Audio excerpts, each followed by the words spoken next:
Welcome to Doc and Nemo Heart Seat, where we serve it real hot. Now today, we're going to be talking about sex before marriage, premarital sex. Now Doc, tell me, is there a problem in, test driving just before you get in there, Get to know their gadgets. Get to know, yes. Do they work, are they functional? Yeah. Because actually, there are scenarios where people have gone in and gotten a rule shock. You have no idea how many And women write to me. And this is for life.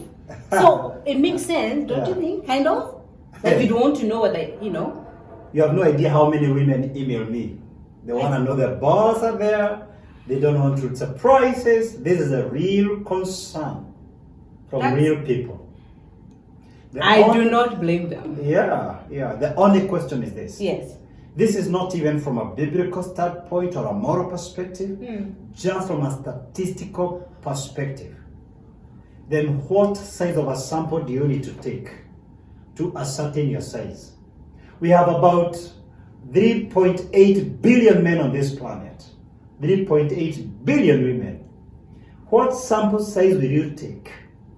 And how will you collect the sample size? Because my background is statistics, by the way. I have to tell you this. Wow. From a statistics perspective, I have to take the sample from a normal population. So I need to take an Indian, a Russian, an American, a Hispanic, a black person, and I need to take a short, a tall guy to know, okay, who has the tall one, who has the short one, who can be like this and they don't perform. That's the problem. And then there are many other variables. His experience, has he been there before or not? Is he naive? Is he a novice? So at the end of the day, it's vanity. You need to also give space to faith. In the business world, we call it risk. Without faith, you can't walk through this life. Wow. You have to give space to trust, to faith. You have to believe the dots will connect and the universe is for you. Things are working for your good. You can't walk in that kind of a fear. It's illogical. And in any case, yes, sometimes we have people who get disappointed. True. But the percentage is exceptionally small. From a statistical point of view, we call it insignificant.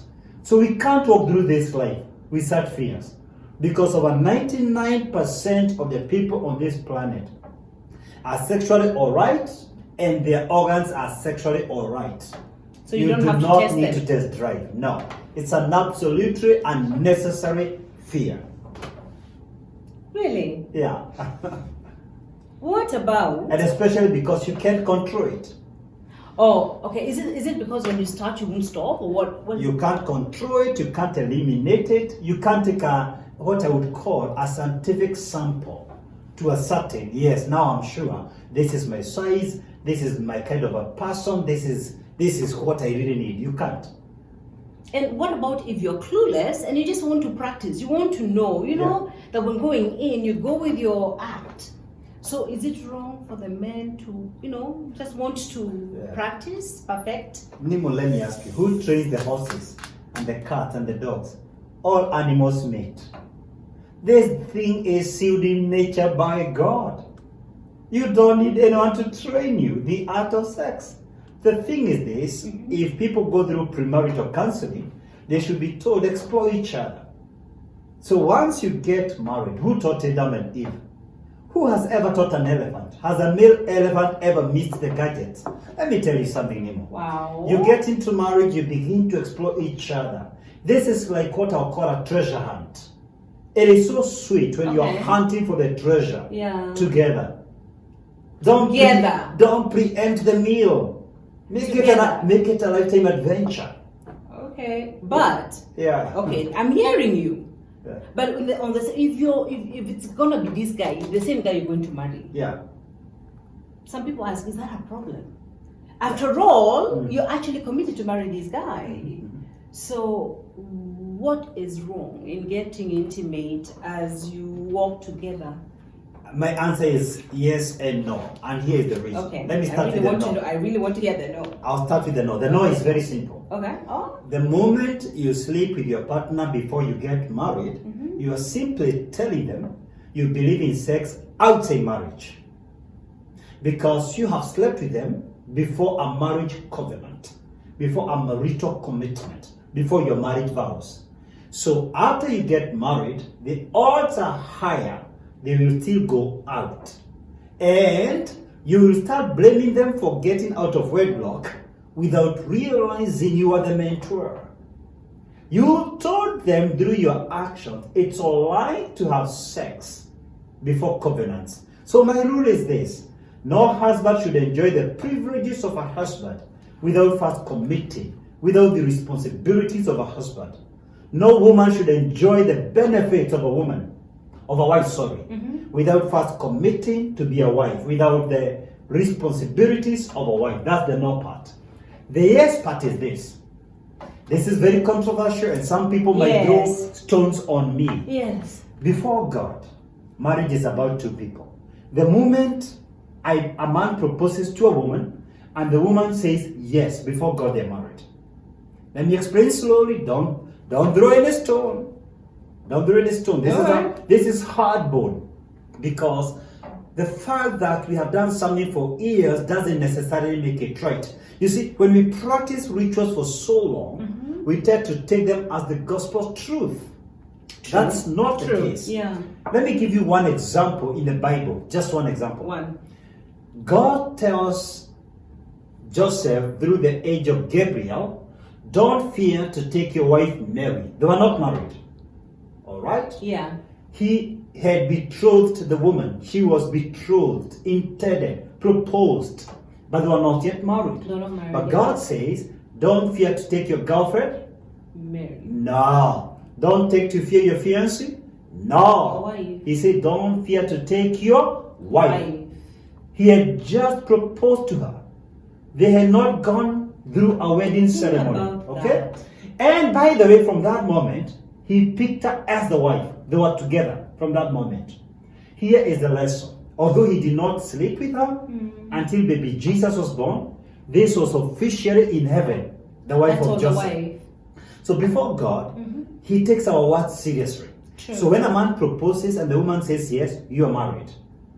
You don't need the blessings of your pastor, the church, your parents, but that's the truth. However, if I'm a single man, a single woman, and I'm getting married, marriage is such a big thing. It is. I wouldn't get into it casually. I would definitely want to get into it with the blessings of my parents, with my friends, with the church, but it's not a requirement in heaven, and it's not a requirement on earth.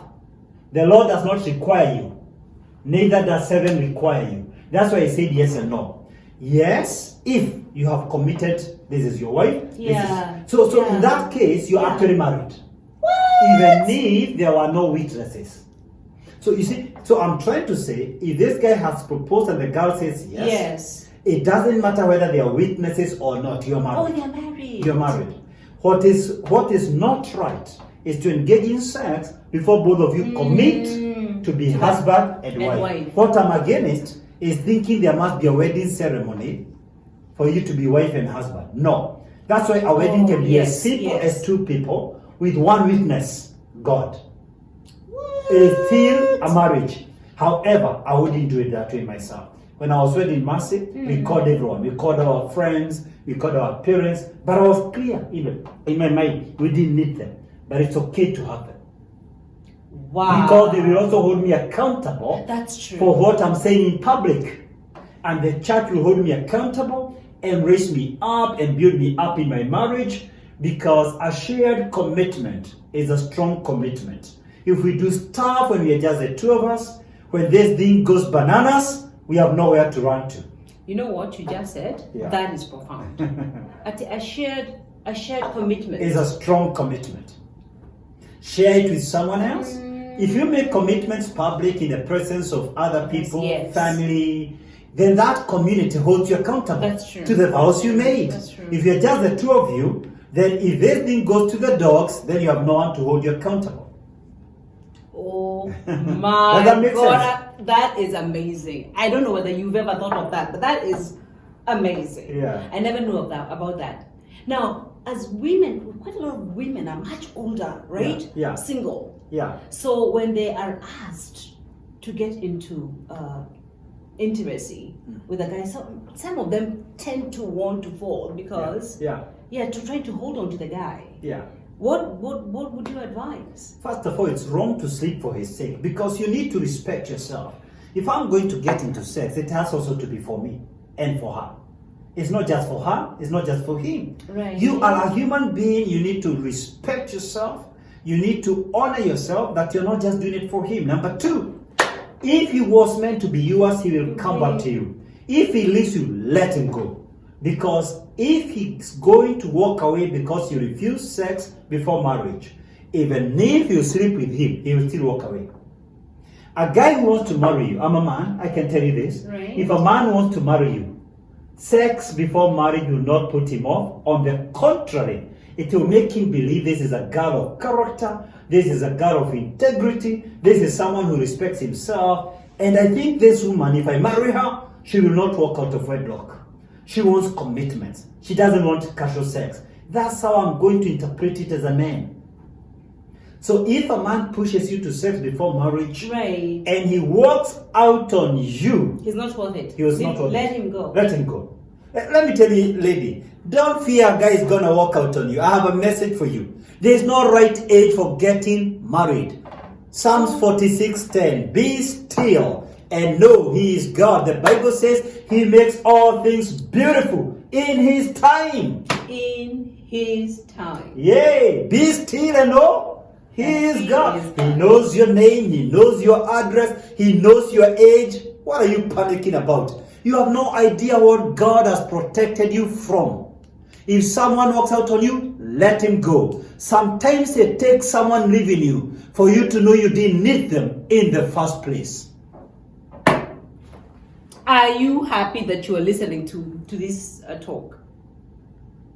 That is amazing. See you next week for a whole lot more. Next week, same channel, same time. Doc, thank you so much. I had never thought about that. Wow. You know?